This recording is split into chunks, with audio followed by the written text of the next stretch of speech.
નમસ્કાર. રાશન લેવાની જે રીત છે ને એ હવે બિલકુલ બદલાઈ રહી છે.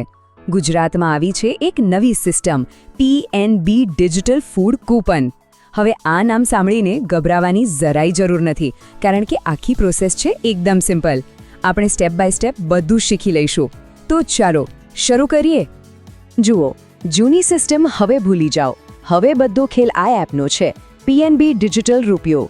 સ્ક્રીન પર જે દેખાય છે ને, બસ આ જ એપ છે જે હવેથી દર મહિને તમારા ફોનમાં સીધી રાશનની ડિજિટલ કૂપન મોકલશે. બહુ જ સહેલું છે. ચાલો એપ ડાઉનલોડ કરવા તરફ આગળ વધીએ એ પહેલાં 5 સૌથી જરૂરી વાતો.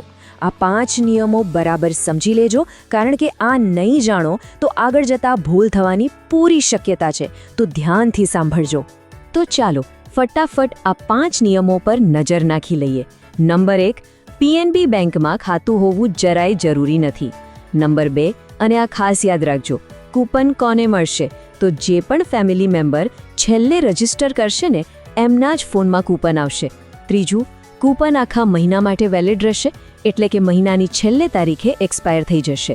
ચોથું, રાશન લેવા માટે તમારી નક્કી કરેલી સરકારી અનાજની દુકાને જ જવાનું છે.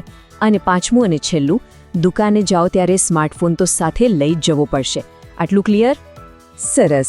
હવે જ્યારે નિયમો આપણા મગજમાં બરાબર બેસી ગયા છે, તો ચાલો હવે સીધા કામે લાગીએ.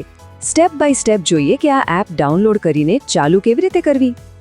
ઓકે, તો સૌથી પહેલું સ્ટેપ, તમારા ફોનમાં પ્લે સ્ટોર ખોલો અને એમાં સર્ચ કરો PNB ડિજિટલ રૂપી. બસ આ એપ શોધીને ડાઉનલોડ કરી લો. 1 મિનિટ, પ્લે સ્ટોરમાં તમને કદાચ એકસરખા નામવાળી બીજી એપ્સ પણ દેખાય, એટલે ખાતરી કરી લેજો કે સ્ક્રીન પર જે દેખાઈ રહી છે ને એ જ સાચી ઓફિશિયલ એપ છે. ભૂલથી બીજી કોઈ એપ ડાઉનલોડ ન થઈ જાય એનું ધ્યાન રાખજો. ચાલો, એપ ડાઉનલોડ થઈ ગઈ. સરસ. હવે એને ખોલો. જેવી એપ ખોલશો એટલે પહેલી સ્ક્રીન આવશે, જેમાં નીચે એન્ટર લખેલું બટન હશે. બસ એના પર ક્લિક કરી દો. જોઈ લો, બરાબર આવી જ સ્ક્રીન દેખાશે. નીચે જે એન્ટરવાળું બટન છે ને એને દબાવીને આગળ વધવાનું છે. હવે આ સ્ટેપ બહુ અગત્યનું છે. તમારો જે મોબાઈલ નંબર રેશન કાર્ડમાં નોંધાયેલો છે એ જ નંબરવાળું સિમ કાર્ડ સિલેક્ટ કરવાનું છે.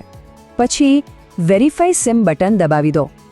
જો તમારા ફોનમાં 2 સિમ કાર્ડ હશે તો સ્ક્રીન પર આ રીતે SIM1 અને SIM2નો ઓપ્શન આવશે. તમારો રેશન કાર્ડવાળો નંબર જે પણ સિમમાં હોય એ સિલેક્ટ કરીને આગળ વધો. ઓકે, હવે બધા કામ પડતા મૂકીને અહીંયા ધ્યાન આપજો, કારણ કે હવે જે સ્ટેપ આવવાનો છે એ આખી પ્રોસેસનો સૌથી અગત્યનો ભાગ છે. અહીંયા જરા પણ ભૂલ ન થવી જોઈએ.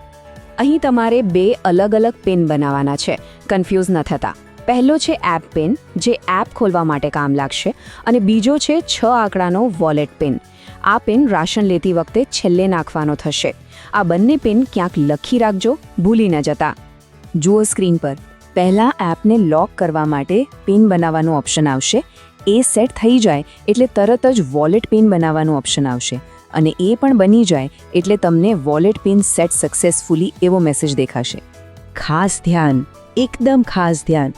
અહીંયા મોટા ભાગના લોકો ભૂલ કરે છે. તમને લિંક PNB અકાઉન્ટ એવો ઓપ્શન દેખાશે. એને ભૂલથી પણ ટચ નથી કરવાનો. ભલે તમારું PNBમાં એકાઉન્ટ હોય તો પણ એને સિલેક્ટ નથી કરવાનું. યાદ રાખજો, આ બટન દબાવવાનું નથી. તો પછી શું કરવાનું છે? સ્ક્રીન પર બરાબર જુઓ, લિંક PNB અકાઉન્ટની નીચે જ આધાર OTP લખેલો ઓપ્શન છે.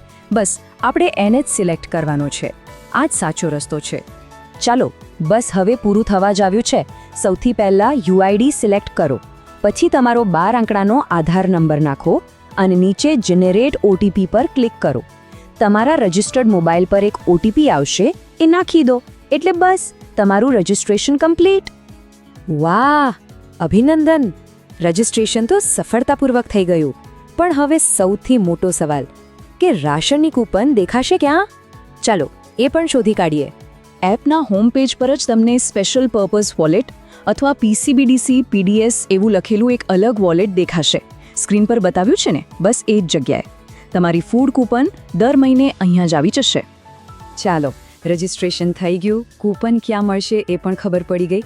હવે છેલ્લી અને સૌથી સહેલી વાત, કે દુકાન પર જઈને આ કૂપન વાપરવાની કેવી રીતે. ફક્ત 3 જ સ્ટેપ છે, એકદમ સહેલા.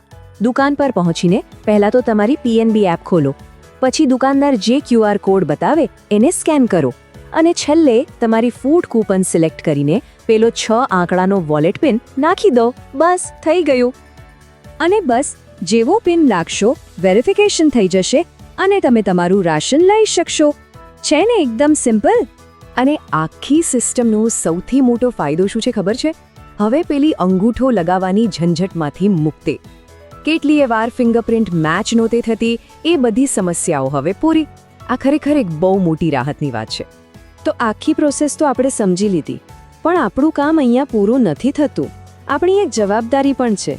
આપણે એ જોવાનું છે કે માહિતીના અભાવે આપણા આસપાસ કોઈ પણ વ્યક્તિ એના હકના રાશનથી વંચિત ન રહી જાય. તો મહેરબાની કરીને આ માહિતી તમારા બધા સગા સંબંધીઓને મોકલો. ગામનો કે સોસાયટીનું જે પણ વોટ્સએપ ગ્રુપ હોય એમાં શેર કરો. ખાતરી કરો કે દરેક વ્યક્તિ આ સિમ્પલ પ્રોસેસ સમજી જાય અને પોતાનું રજિસ્ટ્રેશન કરી લે. યાદ રાખજો, કોઈનું રાશન અટકવું ન જોઈએ. આ આપણા સૌની જવાબદારી છે.